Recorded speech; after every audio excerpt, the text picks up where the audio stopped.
28वीं तरमीम की बाज़गश्त हो रही है, हुकूमत की तरफ से मुख्तलिफ बयानियाँ सामने आ रहे हैं, तो आपके पास कोई इतलात हैं, आ रही है, नहीं आ रही, देखिए नहीं कब आ रही, तक आ रही? क्योंकि ये बात वाजे नहीं है कि वो कौन सा आर्जा है जिसका इलाज 28वीं तरमीम है।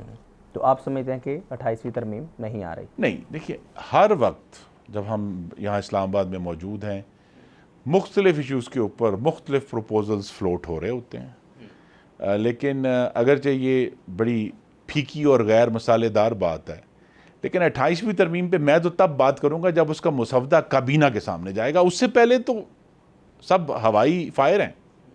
अगले बजट में पीपल्स पार्टी ऑन बोर्ड है हुकूमत के साथ? जी इंशाल्लाह, बिल्कुल 100%। तो अगर पीपल्स पार्टी साथ ना दे फॉर एग्जांपल, तो क्या फिर बजट पास करवा सकती है? जी, फिर भी हुकूमत के पास है, मेजॉरिटी है कि वो पास करा सके। बहुत शुक्रिया खुर्रम दस्तगीर साहब। और हमने कोशिश की कि आइंदा